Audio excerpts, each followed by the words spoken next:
Since even before the time of wireless internet, the Pokemon Company has been hosting events where they hand out special Pokemon to the player. Some have special moves, some are shiny, and some are mythical Pokemon only obtainable with this method. Today I'll be doing a hardcore Nuzlocke of Pokemon FireRed using these event Pokemon in the most chronological way possible.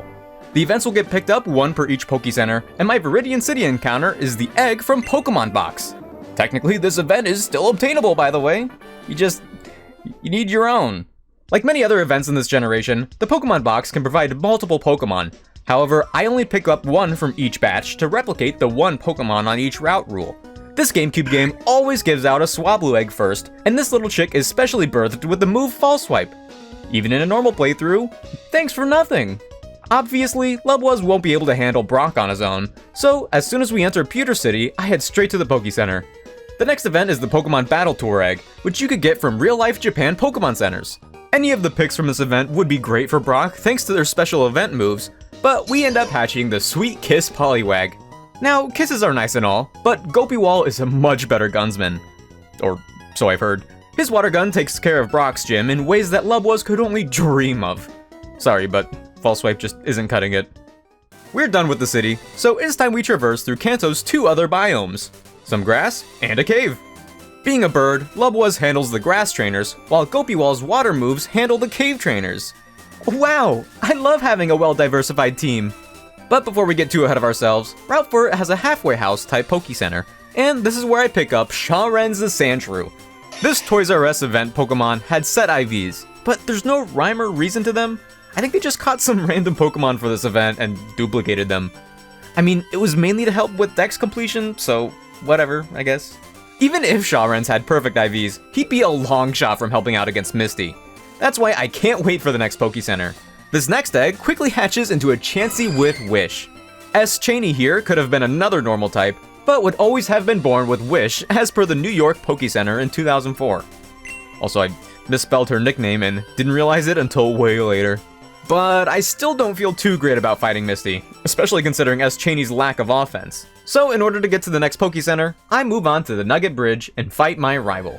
This wasn't supposed to be anything too special, however, Regi's Pidgeotto had other plans. And so did Shawren's, I guess? Because the Toys R Us event was given out through trade, and because I only have 2 badges, Shawren's constantly disobeys. Otherwise, Rock Tomb would have been a phenomenal attack. Theoretically. Eventually I'm forced to switch, so I give S. Cheney a shot at the battle. Then she misses Double Slap and gets crit. I wish I was joking. Lubwaz is forced to finish the job, but because of that interaction, even the Rattata forces us to switch. It's not like Gopiwall is the bulkiest either, so we're heavily on the back foot by the time Squirtle appears. We have varying degrees of success between Hypnosis and Sweet Kiss to whittle away at them, and after we put them to sleep a second time, I immediately switch to S. Cheney. The goal is to outspeed and heal up with Soft Boiled, but they wake up ASAP and get a knockout. From this range, our damage output is so minuscule that it isn't until after Lubwaz perishes that I'm able to find victory with Gopiwall. But it's a little too late now.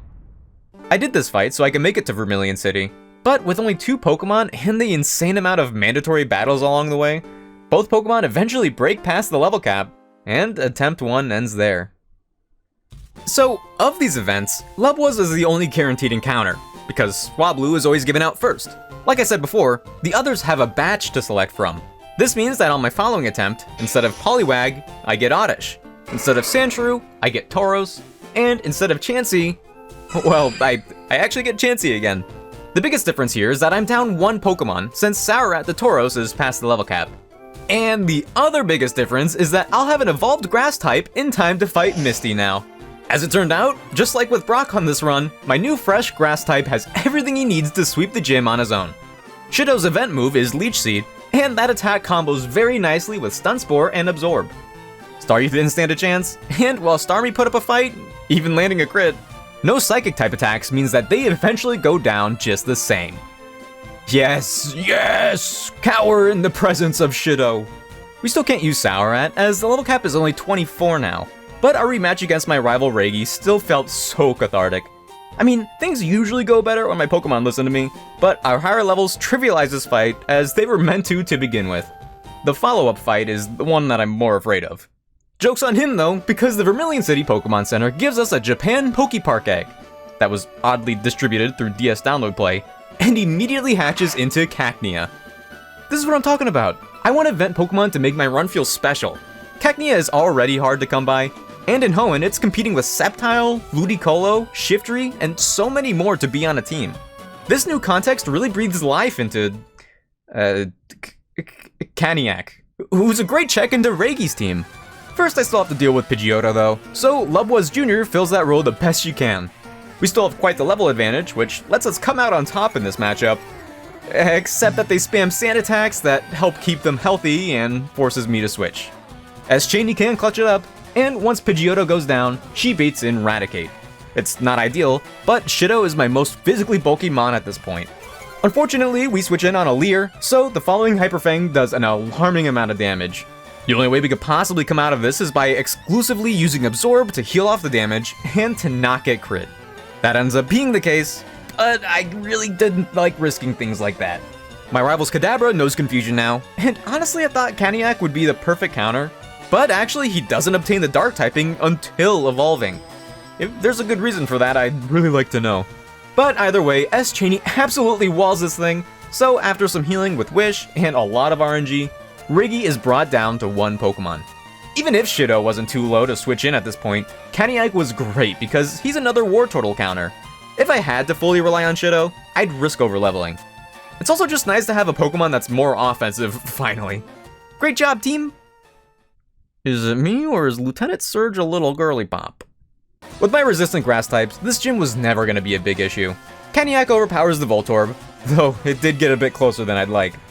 Before I switched, I made sure to Leech Seed the Pikachu, and thank goodness I did because this little rat immediately started spamming double teams.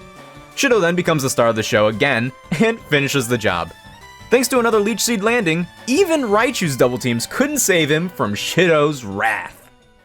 If you liked the video so far, then please consider leaving a like, subscribe, and hype? I don't know, it's the new thing, everyone's doing it. What, are you scared? Anyway, thank you. The world of Kanto opens up greatly now with the help of Cut. Well, I could have explored before, but I didn't feel like it. Before anything else, I backpedaled to get some more tutor moves.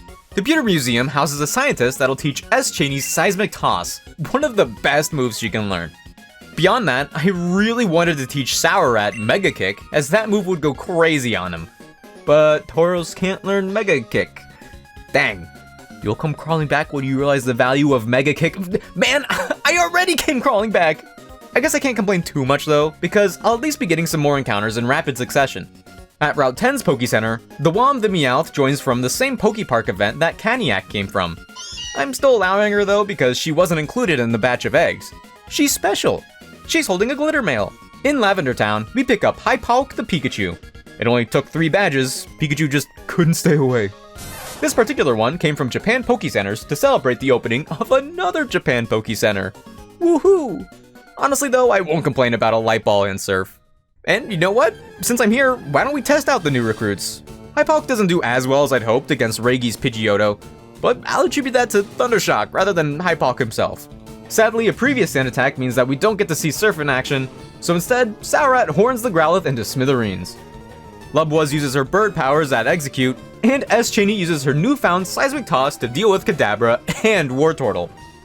Wow, it's crazy what a toothpick can do. Oh, right. Here we go.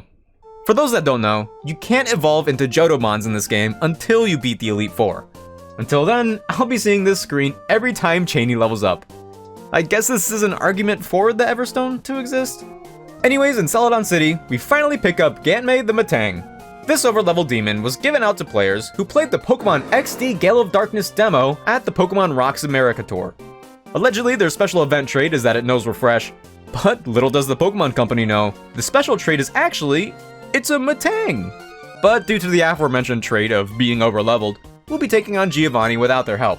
I'm not too upset though, we're still more than prepared to take care of his rock ground types. Kangaskhan is a bit tricky, but Intimidate is as beautiful as the day I met it. Unfortunately, Kangaskhan lands a Leer Mega Punch combo, and I do not want to be crit, so I end up relying on Shido once again. But he runs into the same problem. Unfortunately, I can't do anything about a crit now, so I go back to SourRat to intimidate her again. From this range, he has no trouble outspeeding and taking down the single mom, which is something I should probably discuss with him. I haven't mentioned it before, but I'm using the anime rules when it comes to the gym fights. That just means I'm bringing the same number of Pokemon to the gym as the gym leader. Not gonna lie though, because of this rule, I'm gonna have to enact probably the lamest strategy I've ever done on this channel. Erika's Pokemon, especially her Victory Bell, are pretty powerful compared to mine overall. I even gave Lubwuz the TM for Aerial Ace, and it still doesn't do half. So this is where I initiate Plan Pivot. Both Lubwuz and S-Cheney have Natural Cure, and are able to rid themselves of the oh-so-common paralysis when they switch out. The two normal types also take Giga Drain relatively well, so when they get paralyzed, they instead bait Acid. All poison attacks are physical in this game, so Saurat's Intimidate weakens them. Saurat always enters the battle healthy, so he always baits Stun Spore. When that happens, I switch back to Lubwuz and repeat until they're weak enough to attack, or until they leave an opening with a miss. I know, it's degenerate. Lubwuz's part in this is cut short when she gets crit, but Cheney and Seismic Toss fill that role just as well. Not only that, but our event move Wish is able to heal Cheney up as well as Saurat. My degeneracy has only just begun. Eventually I get sick and tired of the strategy and have Saurat apply some damage with the consequence of getting paralyzed. I think Horn Attack should have killed, but that's just me. Cheney outspeeds to get the kill, and fortunately we get a break with Tangela since its only physical attack is Constrict. She quickly goes down, which brings out Vileplume, and brings back the original strat. Intimidate with Saurat to weaken Acid, and switch back to Cheney on Giga Drain or Stun Spore. I would love to narrate this fight even more, but it's just the most tedious kind of stall. After a dozen turns, Vileplume is weak enough for me to confidently keep S-Cheney in, and finally finish the fight with Seismic Toss. Please never make me do that again. As always, the level cap gets a massive jump here, from 29 to 43. Almost all of my Pokemon get to evolve... What? So I'm just now finding out that the system in place that's preventing me from evolving S-Cheney also prevents all non-Kanto Pokemon from evolving. I have to do the Sevi Islands quest and get the National Dex to circumvent this. Part of me wants to allow the evolutions anyway, so I could use all these cool new encounters, but I'll do something that's a little more interesting later on instead. But man, that sucks. It looks like I'll only be evolving my Kanto guys for now, and that includes the Stone Evos. Hypal can't use the Light Ball boost anymore, but I really didn't want to run around with Pikachu's paper-thin bulk. I'll have to be very careful going forward with leveling, as 43 is the level cap for both Koga and Sabrina. And now I have even less Pokemon to rely on. I can at least pick up a few new buddies to alleviate this tragedy. So, Teledude the Totodile from Saffron City and Sealens the Sneasel from Fuchsia City joined the team. These guys come from the Gotta Catch 'Em All event in Japan, where they released Pokemon that were rather difficult to get in Gen 3. This was done over the course of multiple waves. Teledude and Sealens came from waves 2 and 3 respectively. I'll be skipping over waves 1 and 4 as they just gave out the starters from Kanto and Hoenn, and I thought running them would be boring. A random Johto starter though? Come on, that's just fun. It'd be even more fun if he evolved. Speaking of fun, I'm pretty sure the Beldum line is my favorite of the pseudo-legendaries. Yeah, they're good, especially in a gym that can only attack with poison and normal moves, but they're also just weird and unique. I mean, the trend of pseudo-dragons is cool and all, but Metagross and Tyranitar switch it up entirely, and I feel like there's really no other Pokemon like them. Anyways, Muk is the only notable Kogamon, thanks to its annoying Minimize. I intend to get some use out of Sealens and his Feint Attack, but Koga has a bonus potion.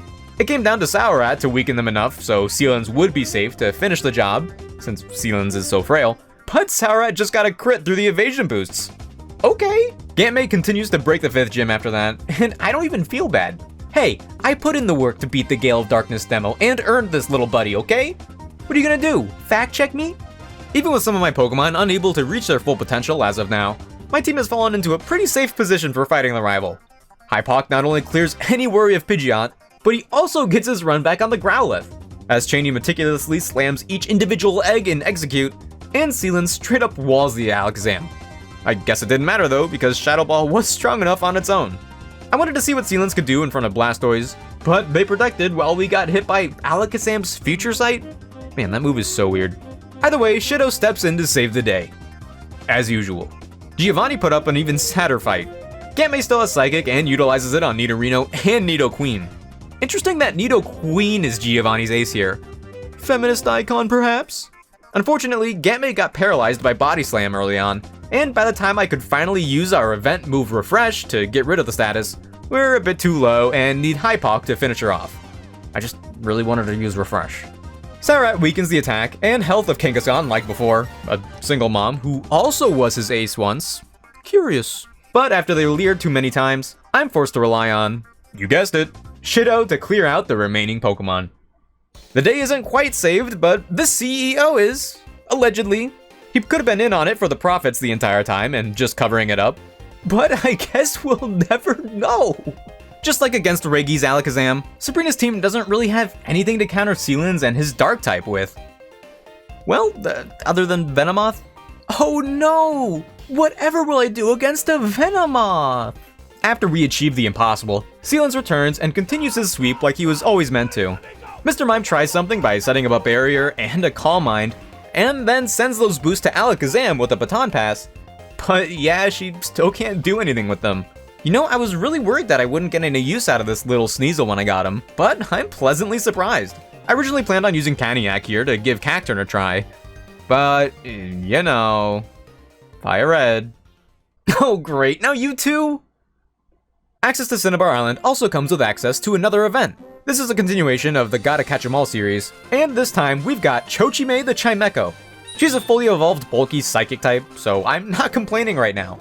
I've even got a unique strategy I want to try out with her. Hopefully it works out, because honestly, Blaine is the most intimidating gym leader for me. Of course, Blaine wouldn't be that bad if Teledude could evolve, but now we have to deal with his Arcanine without any proper counter. Hypok is able to surf away his first two unevolved Pokemon, thankfully. Gotta get them out of here before they cause any problems. It seems like he's sending out his Pokemon chronologically, so Rapidash is out next. We managed to still outspeed, but Surf for Hypok isn't enough to one-shot anymore. On the bright side, they got put in heal range, so I know I could get rid of both of Blaine's potions by using Surf again. Instead of continuing to apply pressure, I used their last healing turn to switch out early. This way, I won't have to switch in Chochime on an attack from Arcanine, whose Fire Blast would hurt a lot more than Rapidash's. My plan here is sleep. After we take moderate damage from Fire Blast, Chochime uses Yawn. The follow-up turn we protect so that they can fall asleep without any struggle, and this is where Chochime finds her niche. From here, we can use the Stronger Than Psychic Dream Eater to heal off all damage and... oh, Blaine also has a full heal. Well, that shouldn't be a problem as long as Fire Blast doesn't burn on the next turn. And we can't protect now because the burn will take us out. Wow. I have to be a little risky now to avoid any deaths, and Hypok is the only one I know who could kinda take an attack. Fortunately, he dodges the incoming Fire Blast on the switch, so he takes out Rapidash the way he should have to begin with. A Fire Blast from Arcanine is scary, but our backs are against the wall now, believe it or not. My two normal types don't have the toolkits to deal with a drawn-out fight against this legendary dog, so Hypok needs to use Thunder Wave to put some momentum in our favor. I'm really glad that he got paralyzed the first turn too, because I'm not 100% sure we could survive a hit. The Wom, my never-used Persian, switches in on a Fire Blast, and... yup, this guy's a monster. On the turn that the Wom goes underground, Arcanine gets fully paired again, and once we come up to do a little over a third, Arcanine takes out the Wom with a crit takedown. It sucks, but I didn't have many other options at this point. Now, I did have options with Saurat. Right before this fight, I gave him Rock Tomb for super effective damage, but while trying to be flashy, Saurat misses. Fire Blast doesn't miss, and does a solid 104 hit points in return.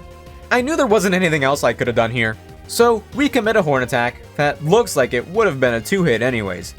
They power through the para yet again, and land the follow-up Fire Blast. Hypok is safe to get the kill and finish the fight, but man, my strategy with Chochime was a little cheesy, but honestly, I had no way to handle Fire Blast well. I could have brought S. Cheney, but the takedown would have shredded him into pieces. The crazy part is, I'm pretty sure my Dream Eater strat would have worked out just fine if I knew the bosses had full heals. Like, what? That's so niche. I leave the Cinnabar gym where Bill waits for me outside. He asks if I want to head to the Sevi Islands, which I begrudgingly oblige to. Normally I wouldn't, but it's necessary for the plan I have later. And when I get there, I'm reminded that the whole plot of the Sevi Islands revolves around fixing the PC. We're blocked off, and only have 2 Pokemon to do the quest with. Oh. Because of that, even picking up an Eventmon from these PokeCenters isn't an option. But honestly, Hypoc and Chochime are pretty decent contenders for dealing with the Sevi Islands. Particularly Chochime, because the main thing here is saving this guy's daughter, Lostel. Brother. She's somewhere on 3 Island, and Chochime is incredible at dealing with the bikers that are blocking our way. Without any dark types in this main game, these guys are stuck with poison types who are torn to shred by Psychic. And would you look at those Dream Eater strats? Some would say they're foolproof. Lostel is stuck in Berry Forest, and believe it or not, there are berries scattered all over the ground here. Honestly, they might be a reason enough to go to the Sevi Islands on challenge runs. Anyways, we take care of the way underleveled Hypno and get out of there. I heard at some point that this Hypno was actually trying to keep her safe or something, and that there isn't actually anything nefarious going on.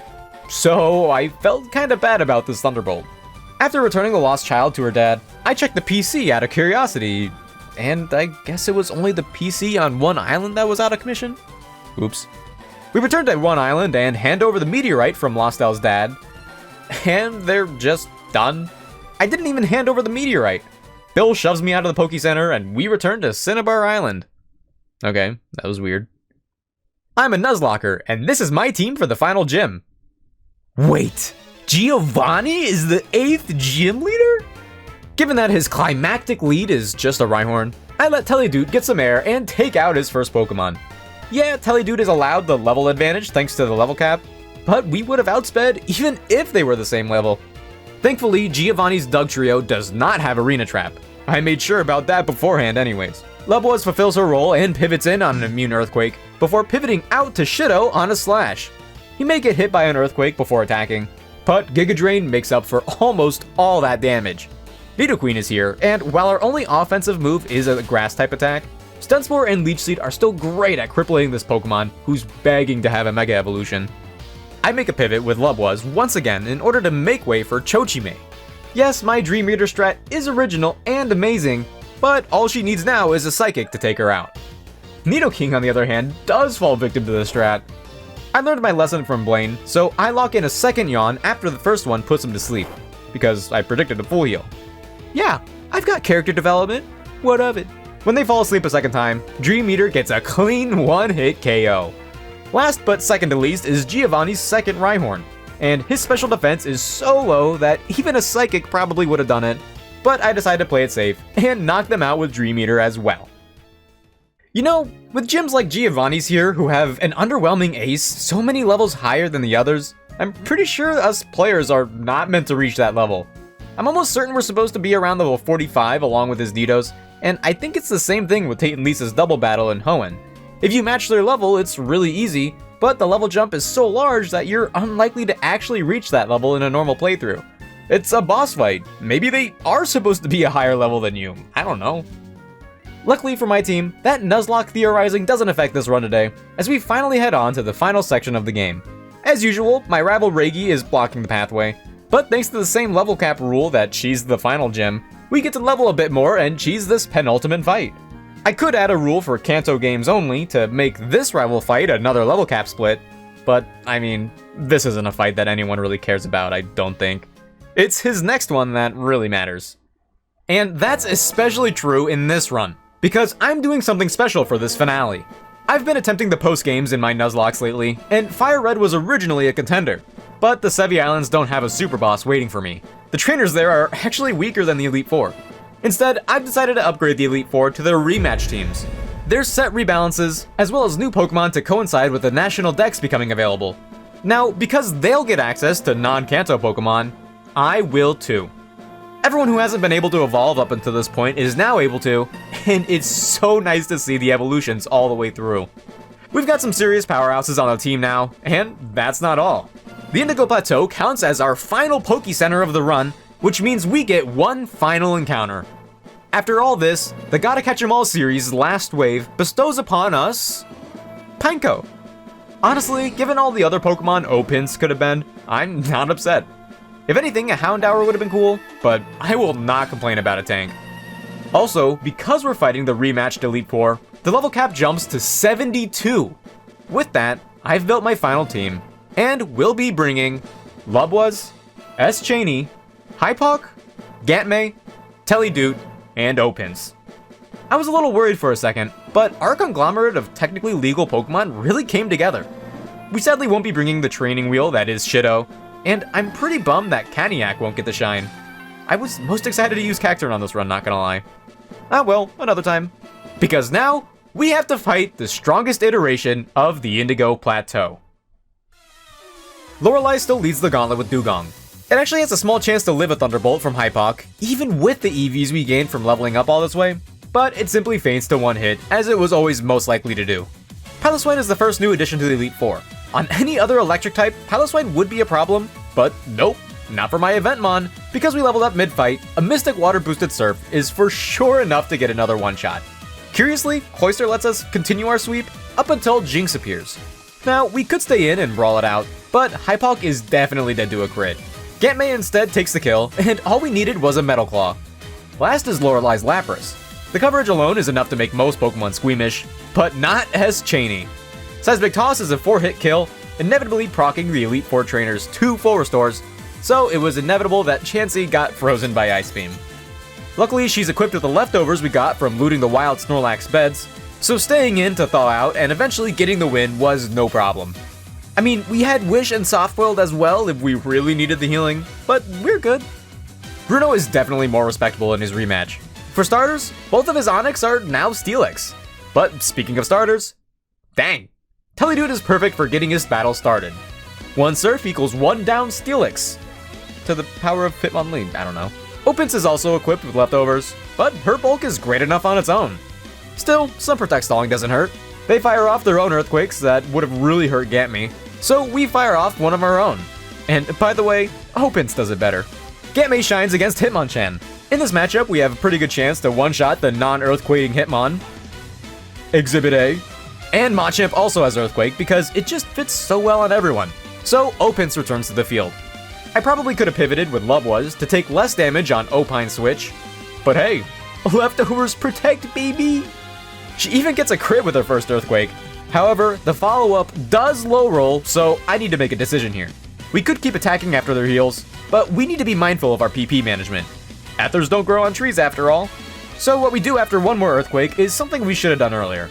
We use Toxic. Power points preserved, Lubwuz makes her entrance after all. Now from this range, Aerial Ace is more than enough to take out Bruno's Ace. All that's left is the other Steelix, so Teledude... Dang! So Teledude repeats what he did the first time and knocks out another colossal Earth Eater. Agatha resembles a Ghost-type trainer a little bit more in the post-game. Emphasis on a little though, because her Gengars are still the best representation.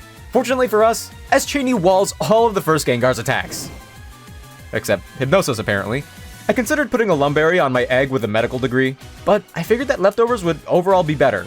I guess I do have Softboiled and Wish, making me resemble the greed they talked about in the Bible. But hey, we were pretty much guaranteed to get there in the end anyways. Crobat will be using the physical attacking Sludge Bomb, but Gantmay is immune. I get that she evolved her Golbat from before, but man, not switching it out for a Bayonet really doesn't help those Poison Trainer allegations. Arbok is yet another Pokemon with Earthquake in the Elite Four. I intended to use Lubwuz to pivot, but because they began setting up Double Team, I figured we might as well stay in to use the unavoidable Aerial Ace. Eventually they do get to attacking, but because they refrain from getting both a crit and a poison on the same turn, Lubwuz comes out on top. The better Gengar is here now, and we're low. Time to switch. I figured they could be going for a Thunderbolt here, so I switched into the healthy Hypoc to eat it up. I was correct, but really any move would have been fine since he was healthy. I just needed to make sure that Gantmay didn't switch in on a Thunderbolt, because that's Gengar's best move for them. Because Sludge Bomb was baited, Gantmay appears for free and doesn't have to worry about a critical Thunderbolt even on the next turn. One Psychic is a guaranteed kill, which leaves Agatha with one Pokemon left. Well, there's the other ghost Pokemon. S-Cheney would normally put a bookending on this fight, no question, but it turns out that Misdreavus is a boy, so Attract ends up working on Cheney. She powers through a little bit, but the turns of infatuation just get too tedious. So Teledude, dang, tags into Outspeed and finish him off with Bite. Surf was stronger, but I wanted to be a little different. Lance's team feels even more proper with his post-game buffs, but honestly, replacing 2 unevolved Serpents alone is pretty nice. Huh. Maybe Bruno and Lance aren't so different after all. Hypoc enacts a strategy that works in every version of this fight, and that's Thunderbolting the lead Gyarados. Works like a charm. A part of me wanted to let Hypok deal with the Aerodactyl as well, but that thing is a speed demon and we are not surviving in an Earthquake. I pivot with Lubwaz on the immune ground move and switch to Gantmay. These couple turns are some of the most RNG dependent in the whole game. My supercomputer Arachnid switches in on Ancient Power, while I heavily sweat an Omni Boost that never comes to be. On the next turn, we will live even a crit from Earthquake once, but we need to land the 85% accurate Meteor Mash afterwards. If we don't, then we'll have to risk yet another crit from Earthquake, which would surely do them in.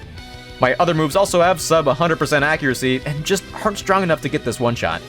When the time comes, Gantmay remains in the green even after the super effective hit, and they managed to knock out the Aerodactyl with Meteor Mash after all. Let's go!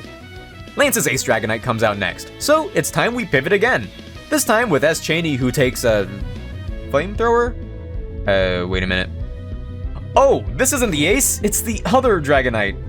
Glad he didn't use Earthquake, and glad I didn't pivot with Opens. Wow, that could have been so bad for no reason. Well, either way, we're here and we bait Hyper Beam, so a quick pivot to Opens makes way for Teledude. Dang! Who is completely free to outspeed and eliminate the Dragonite with Ice Beam. Love the casino. Oddly, Lance's actual ace comes out next, and it's odd not only because their Hyper Beam would need a max roll crit to kill, but also because we just outspeed and take them out with another Ice Beam. Nice job, Teledude! Kingdra ends up being last, and I kind of overcomplicate it. I figure they won't use their own Ice Beam, so I switch to Lubwaz. They in fact Dragon Dance it up, but it only boosts Hyper Beam, and we still barely outspeed here. Knowing Lance would want to set up again, we stay in to use Dragon Claw that does clean over half. The plan was originally to risk a crit, as even Ice Beam doesn't kill us from this range, but that seemed really silly to risk since I could just rely on Opens. And Hyper Beam misses. They proceed to continue setting up, and Return sadly doesn't get the kill, only to bait out a full restore instead. But foreseeing it a mile away, we take that opportunity to land Toxic. The support that the poison provides lets Return take out Kingdra very shortly after. You know what? The crit helps too. While all of the Elite Four's rematch teams have become more interesting, none quite take advantage of the freedom of the national decks quite like my rival Reigi. His team went from good to great. To be fair though, it probably didn't take much to beat out his Pidgeot. I'll need all hands on deck, or else his Pokemon will be the last things I see on this run. Heracross is the new lead, and one that I'm a big fan of. It has plenty of damage potential, but with Lubwaz, potential is all that'll ever be as Heracross is outsped and falls to a single Aerial Ace. Reigi doesn't stop swinging, as his starter Blastoise makes an early appearance. It makes sense though, because the rematch moveset expands its coverage to include Ice Beam. My answer for this thing was pretty particular, given that I don't have Shido to save the day anymore. It was actually the Heracross that convinced me to use Lubwaz over Shido. For now though, I need Reigi to be greedy. Opens is my tank of choice here, but given their stab move is Hydro Pump, we could still take plenty of damage. Fortunately, it doesn't become a one-shot without a Rain Boost though, so boop bop beep, Hypok tags in for free on the Rain Dance. Now, we're still dead to a Hydro Pump and probably even an Earthquake, but if you noticed at the beginning, we're running Thunder. It's 100% accurate with the Rain Up, and we win the 50-50 getting the high roll. Phew. Tyranitar is a little annoying, setting the Sandstorm for the rest of the game, but it's nothing a little Opens can't handle. Well, actually, even with the Protect and leftovers, Tyranitar's Thunderbolts outdamage our super effective Earthquakes. Opens recovers footing by using a late Toxic, as we're very good at that apparently, and that's the extra kick we need to take out the Zillasudo without risking a full restore. We're back on track to the more classic rival picks, with Arcanine entering the fight. We Protect mostly to get some Sandstorm chip on them, because I'm a little iffy on Teledude's Surfs being able to pick up a one-shot. They miss their Overheat, only to land one Extreme Speed before Surf takes them out after all. And if it didn't, the Sandstream would have done it instead. I bet Reigi is raging right now. My check for Exeggutor is Gantmay, mostly by process of elimination. We've got to be careful here though, because I heard recently that this Pokemon could take out 1 billion lions with the right setup. But Gantmay is way smarter than 1 billion lions. They only set up one light screen when we're tagged in, so we're at full health ready to land a mighty Meteor Mash. It doesn't get the kill like it did on Aerodactyl, so we end up on the receiving end of a Sleep Powder. Our Lumberry from Berry Forest wakes Gantmay up, but they heal up as we miss the next mash. That's alright though, I prefer the miss happening here rather than against Lance. Our next Meteor Mash brings us back to where we were before, and oh, we got an attack boost? I never used this move, I forgot that could happen. While the Exeggutor is once again put into heal range, Their only attacks are Giga Drain and Psychic. After getting put to sleep again, Game eats those moves for breakfast, and eventually we wake up unbothered. Our attack boost lets us rely on a slightly more accurate Metal Claw from now on to take out the Lion Obliterator in 2 hits. Last up is the reverse sweeping Alakazam, but we could deal with this Psycat the same way we have every time before, with S Cheney. Fun fact, this is where I realized I spelled the name wrong. There should be an A in there somewhere. Try as they might, even a Calm Mind boosted Psychic is nowhere near enough to put a dent in Cheney, as 2 Seismic Tosses alone are enough for my immovable object to take out the unstoppable force. With the help of Sandstream, champion rival Reigi is defeated, marking us as the new champions of the Kanto region. Man, I feel like it's been so long since I've had a proper Hall of Fame ending. After playing the newer games that lack this sequence and after some losses, this just feels nice. I had a lot of fun on this run. I still wish I could have evolved my Pokemon through normal gameplay, but it is what it is. I will say though, this was probably the closest I've actually gotten to a Deathless run. Game knowledge ruined me against Blaine of all battles, but it's alright. I still have something to work towards now. If you guys liked the video today, then please consider leaving a like and subscribe. It helps motivate me a lot, and it also benefits me with the algorithm. There's also this new thing called Hype. It does the same thing in a slightly fancier way, I think. I don't know, I'm practically middle-aged now. Everything is so new and scary. But anyways, thank you all so much for watching, especially if you've made it to the end. I'll see you guys in Pokemon Legends ZA, and have a good one.